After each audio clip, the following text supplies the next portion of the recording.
What's good, guys? LM7 here, back again with another review.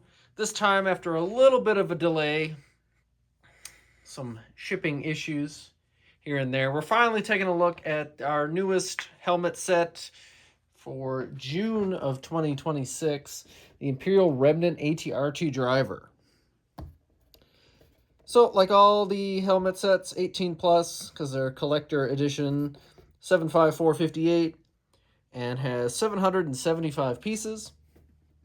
This set, just like all of the other helmets, comes in at $69.99 in the US or $99.99 in Canada. So, if you've collected them before, it's really up to you, personal preference on, which characters you like and which ones you don't, if they equal your value meter. I liked this one, so I'm going to personally say, for the build and all that fun stuff, that this was worth the cost, which you don't say too often anymore. So just the side of the box, just a different profile shot, and then the back you get another angle, and you can see that it is just about 7 inches tall, give or take. And then some images, excuse me, from the Mandalorian and Grogu movie. Not too much of these guys, but it is in there for at least a couple minutes. I'm surprised we got this set at all, to be fair. It's an interesting choice, but it's pretty cool, and you can do some stuff with that.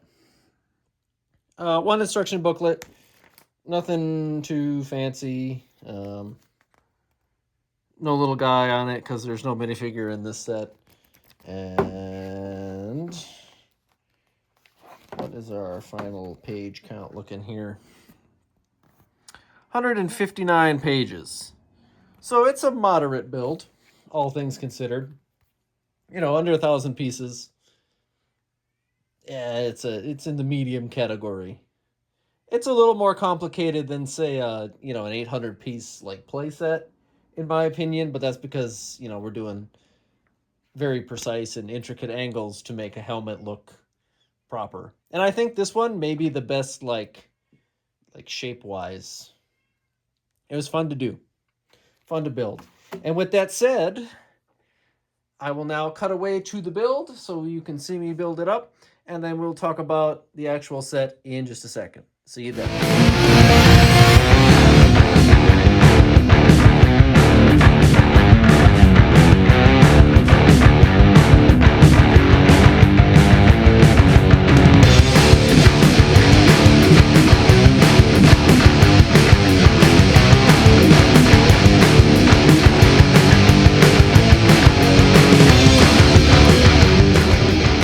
All right, and we're back with the set. So, like I was saying a second ago, previous me, who actually built the set, thought it was a fantastic build. I really enjoyed this one. Jango Fett's helmet and Boba Fett's helmet and all those.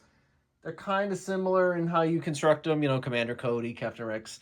This one at least had enough interesting shapes that they had to do a pretty big overhaul to like how they formulate the helmet shape. Obviously, you have your square inside, and then they build off of that, and they do that for all of them. The stand is connected to the middle and all that, structural stuff.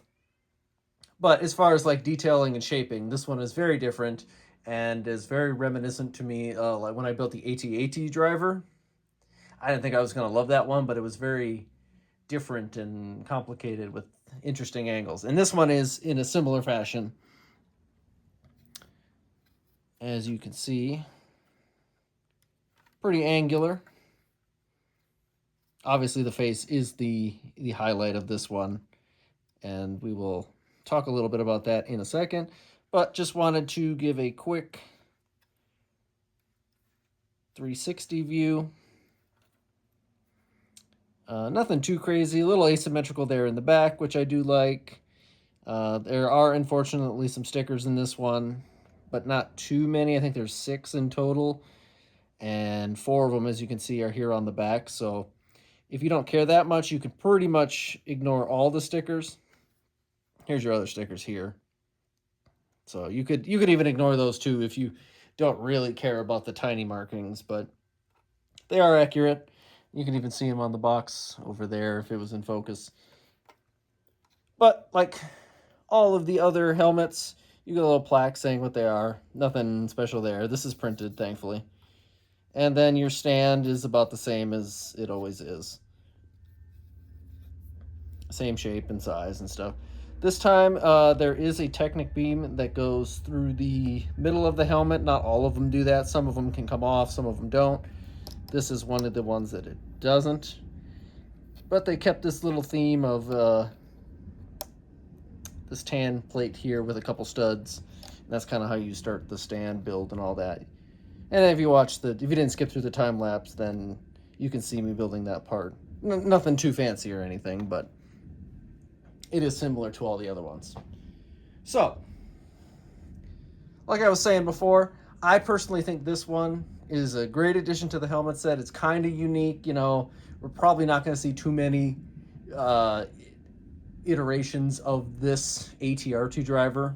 They're really going ham on marketing this guy in particular, even though you only see him like twice maybe. But like I said in a couple other videos where you get the ATRT driver minifigure and the little ATRT walker set, if you were crafty enough and could find the right colors, which I'm not sure off the top of my head, but this is basically a Scarif Trooper helmet in essence. So if you wanted to recolor it, then you can have a Shore Trooper or a Scarif Stormtrooper, whatever you want to call them, helmet. And I think that's pretty cool too. You know, if I ever get a wild idea, maybe I'll look into that, but just one of those little random things that popped into my head. Not too much to say, other than it's a nicely detailed set, and we can look at the face in a second in closer detail, but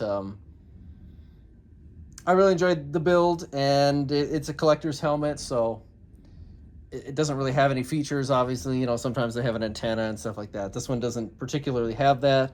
Not a huge deal.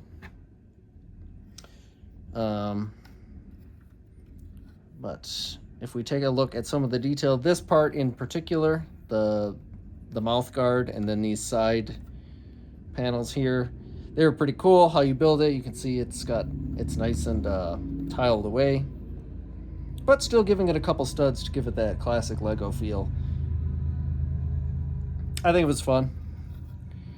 And if we look on the underside, you can see some of the detailing there up in this area. It's quite an interesting build, all things considered. You can see here it's not even connected to this black piece. It's just resting on it. Just a fun use of hinges and stuff in this one to get all the right angles. You know, you got your like eye guard piece here, and it has a sharp angle on it just to give the visor its look. You know, your little nose piece goes over the visor just a touch, just to give it that silhouette. This one's pretty accurate, like I said, and I appreciate that for it being kind of an obscure model. And it just makes it feel worth it, like to buy another helmet and it like the build feel different and it has an overall different look than the other helmets. You know, like if you have Boba Fett and Jango Fett, they're basically identical, and Mandalorian too. It's just so you just have a green one and a blue one and a silver one. This one, at least, while being white like the Stormtrooper helmet, is a little different, you know, obviously because it's a different helmet, and you can actually like feel the difference. And this set is pretty solid throughout. If you look on the inside, it's not super hollow. There are a couple hollow sections, like in here a little bit, but as you get towards the front, it is much more built out and robust. But you'd expect that because we're doing a lot of weird shapes and stuff. And then it's got a nice little small indent curve here on the back with a slight up angle. Just a fun little detail. It's hard to review these helmets because, like I said, they don't have features or minifigures or stuff like that. So it's mostly just, here's the detail, you know, and that's even different than regular collector sets, which you're like, look at how big it is and stuff like that. Um, like I said, but just before we wrap it up, I think size-wise, the helmets kind of fit in a nice little area. You know, you can have a bunch of them, and they don't take up a massive amount of space. You know, sometimes people complain that Ultimate Collector sets are too big. I don't ever say that, but I do understand like space constraint and all that fun stuff. But I think the helmets are a nice size, and this one fits right in with the rest of them. And just quickly before we end off, I'm going to compare it with the other helmet I found particularly fun to build in the AT-AT helmet. So we got two drivers now. You got an AT-AT driver and an AT-RT driver. As you can see, you know, obviously they're different helmets, and one of them's gray, one of them's white. But they're about the same height. The AT-AT is just a touch taller due to its little rounded fin, and the AT-RT one is a little longer due to its mask section going a little further down. But, you know, they're about the same size, and that's a cool thing to try and match them all together. Because they could easily have made these wildly different sizes and prices and stuff. But I like that they're all equal in that regard. But that's about it for the AT-RT helmet. The AT-RT driver helmet, excuse me. It's a cool set. If you care about the new Mandalorian movie, or like I said, want to make a Scarab Trooper helmet, here's your chance to do it. I think it in white actually looks pretty nice too, just on its own. It's a cool helmet to have, so if you like the Empire, this is stuff for you. If you like Clone Troopers and all that fun stuff, then pretty good set for you. And it's not a monster price tag. It's not cheap by any means, but it's doable in this day and age. And with that, let me know what you guys think, and I will see you guys a little later in the summer when more sets come out. See you guys then.